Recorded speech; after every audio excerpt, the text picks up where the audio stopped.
हमारी महोदय सेंगर साहब हमारे बीच में, आदरणीय सौराष्ट्र जी, हमारी एक और बहन एसआई हमारी जया भारद्वाज जी, हमारे बीच में पटेल साहब, हमारे वरिष्ठ मार्गदर्शक, सरपंच साहब, गुरुजी, हमारे सभी खड़ा साहब, हमारे पालीवाल जी, हमारे एक और मेघवाल जी, हमारे बोराना जी, हमारे माली जी, कारपेंटर जी, सिंधम साहब, हमारी दोनों बहनें, हमारी टीचर और सभी हमारी बहन युवा साथियों, हमारे स्कूल के प्यारे बच्चों, आज मुझे ऐसा लगता है कि बड़ा ही प्रसन्नता का दिन है। सबसे बड़ी बात तो आज नया साल है, 2022 में हम लोग प्रवेश कर गए हैं। निश्चित रूप से नए साल की आपको बहुत बहुत बधाई और शुभकामनाएं। इसके साथ साथ पुलिस विभाग का धन्यवाद कि उन्होंने नशा मुक्ति जन जागृति अभियान की शुरुआत करी। निश्चित रूप से जब कोई काम पुलिस ले लेती हाथ में तो ऐसा लगता है कि कहीं न कहीं बदलाव आने की संभावना है।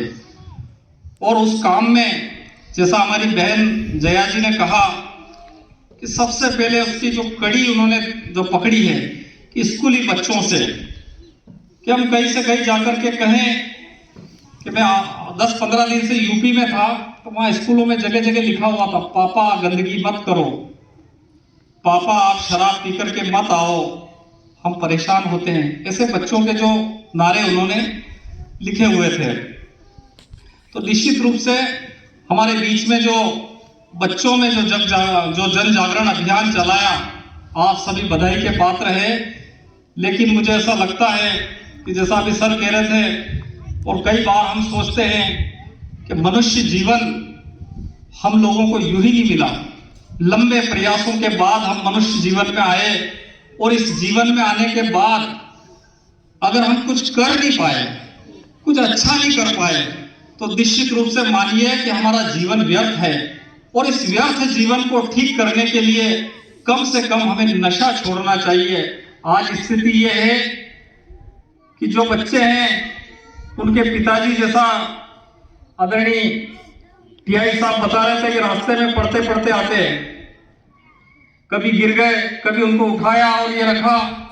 लेकिन उसके साथ साथ मैं एक और बात सोचता हूं कि जैसे मुझे ये बात कहने का हक तब मिलता है कि एक बार महात्मा गांधी साबरमती के आश्रम पर बैठे हुए थे और एक महिला वहां पर आई और उन्होंने कहा, एक बच्चा था उनका, बार बार गुड़ खाता था। अब उनको लगा कि ये गुड़ से इसको शुगर हो जाएगी, दांत खराब हो जाएंगे, बार बार गुड़ खाता है। तो गांधी जी के पास लेकर के आई। उन्होंने कहा कि बापू इसको गुड़ छोड़ने कह दो, ये आप कह दोगे तो छोड़ देगी। तो गांधी जी ने कहा कल आना। फिर दूसरे दिन फिर वो महिला उस बच्चे को लेकर के आई कि बापू आप बोल दो। तो उन्होंने कहा 8 दिन बाद आना। 8 दिन बाद जब आई तो बापू ने कहा बेटा गुड़ छोड़ देना। बच्चे ने छोड़ दिया। लेकिन वो महिला जो थी वो आश्चर्यचकित थी। उन्होंने बापू से पूछा कि मुझे ये बताओ कि आप ये बात उसी दिन कहते थे, आज क्यों कही? तो उन्होंने कहा कि उससे पहले मैं गुड़ खाता था, तो जब तक मैं नहीं छोड़ूं तो मेरी आपसे प्रार्थना है कि जैसे मैं कभी भी मैंने जीवन में गुटखा नहीं खाया, इसीलिए आपसे प्रार्थना करता हूं गुटखा छोड़ दे। कभी भी मैंने अपने जीवन में बीड़ी नहीं पी, सिगरेट नहीं पी, पाउच नहीं खाया, तंबाकू नहीं खाई, शराब नहीं पिया, तो मैं आपसे निवेदन कर सकता हूं। तो मेरी आपसे प्रार्थना है कि निश्चित रूप से जब पिता अपने बच्चे को यह कहता है कि तू सुधर जा, तू थानेदार बन जा, तो वो बच्चा देखता है कि ये तो दारू के नशे में कह रहा है। तो मेरी आपसे प्रार्थना है कि कम से कम बच्चों को हम इस तरीके से करें कि जैसा हर बच्चा जो होता है, हर बेटी जो होती है, उसका जो हीरो होता है वो अपना पिता होता है। और हीरो से वो समझता है, अपनी माँ जो होती है उनसे वो सीखता है। और वो जब सीख करके जाता है तो निश्चित रूप से आने वाले टाइम में अगर हम सब लोगों ने कमर कस ली तो आने वाले समय में हमारे बीच में भी सेंगर साहब पैदा होंगे, हमारे बीच में भी हमारी बहन जया जो भारद्वाज पैदा होगी, सौराष्ट्र जी पैदा होंगे, हमारी जो बहनें हैं कई थानेदार बनेगी, कई हमारी वकील बनेगी, कई डॉक्टर बनेगी, कई नेता बनेगी और कोई बहुत सारे आगे बढ़ेंगे।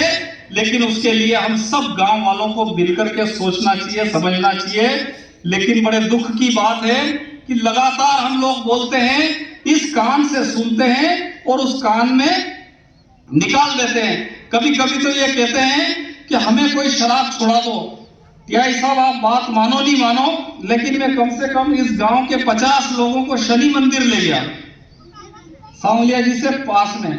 वहां ले जाकर के शनि महाराज के सामने हाथ जो दे करके, तेल हाथ में लेके, चंदन और जो है पुष्प और तुलसी के पत्ते रख करके ये कहा हम शराब नहीं पिएंगे, और 4 दिन बाद देखते हैं तो वो फिर शराब पीते हुए। तो वो ये बात इसलिए गड़बड़ हो रही है कि जैसे एक व्यक्ति के कि मुझे शराब छुड़ा दो, तो के कैसे छुड़ाएंगे? तो क्या कल आना, फिर दूसरे दिन आ गया शराब छुड़ा दो, फिर क्या कल आना, फिर तीसरे दिन तो वो संत एक साथ उसने यूं खंबा पकड़ लिया और वो कहे मुझे खंबा छुड़ा दो, मुझे खंबा छुड़ा दो, मुझे खंबा छुड़ा दो। तो वो कह रहे कैसा आदमी, तूने खुद ने खंबा पकड़ रखा, ने कह रहा कि खंबा छुड़ा दो, खंबा छुड़ा दो। वो कहे यही बात तो मैं कह रहा हूं आपसे कि खुद शराब पी रहे हो, कह रहे हमको छुड़ा दो, छुड़ा दो, छुड़ा दो, कौन छुड़ाएगा? तो मेरी प्रार्थना है कि आज का जो हमारा जन जागरण अभियान ये कामयाब बनाने के लिए हम ये तय करें, क्योंकि सौराष्ट्र जी ने प्रथम बात ये कही कि मल्हारगढ़ तहसील में 14 लोगों की शराब पीने से मौत हो गई। आप विचार करें, किसी का भाई, किसी बहन का भाई वो चला गया, किसी जो बेटी है उसका पिता चला गया, किसी की जो पत्नी है उसका सुहाग चला गया, किसी का जो है जो बेटा चला गया। इस तरीके से हमारे यहाँ 14 लोगों की शराब पीने से मौत हो गई और अनगिनत इतनी मौतें हुई होगी। एक और मैं आपको बड़ी बात यहां बताना चाह रहा हूं काछरिया चंद्रावत की, कि हमारे गांव की ये स्थिति है कि पूरे मंदसौर नीमच संसदीय क्षेत्र में सबसे ज्यादा जवान लोगों की मौत अगर कोई हो रही है तो वो काछरिया चंद्रावत में हो रही है। आप आंकड़े उठा करके देख लीजिए, ये स्थिति है। हर 7-8 दिन 15 दिन निकलता है न कोई जवान आदमी चला जाता है, उसके बाद भी पता नहीं हम लोगों को क्यों इस शराब में इतना मजा आ रहा है कि हम लोग पी करके मरने को तैयार है। जैसे तुलसीदास जी कहते थे और रामायण में जो लिखते थे कि किस प्रकार से जो किसान, मजदूर और गरीब आदमी के साथ अन्याय होता है, लेकिन वो अन्याय कब तक होता है कि वो खुद उसका कहीं न कहीं जिम्मेदार है।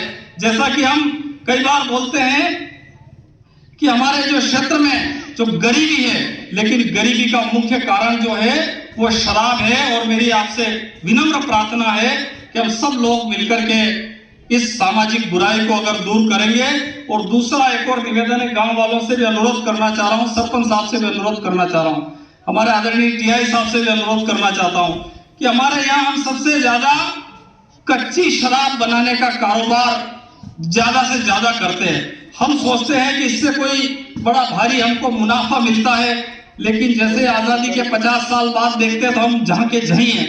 जो भी कच्ची शराब बना रहे वो भी फलीभूत नहीं हुए और जो पी रहे वो भी फलीभूत नहीं हुए। तो मेरी प्रार्थना है कि कम से कम आज से हम सब ये बात दृढ़ निश्चय कर लें कि कच्ची शराब का काम बंद नहीं करें और इसको तत्काल आज ही से आज बंद कर दे। हमारी माताएं बहनें वो ये अगर ठान लें कि घर में शराब पी करके आने वाले को घुसने नहीं देंगे, कोई भी हो, भले पति हो, पिता हो, भाई हो, उसको घर में घुसने नहीं देंगे और हम जो शराब पीने नहीं देंगे, तो निश्चित रूप से मानिए कि हमारे क्षेत्र में परिवर्तन आ जाएगा।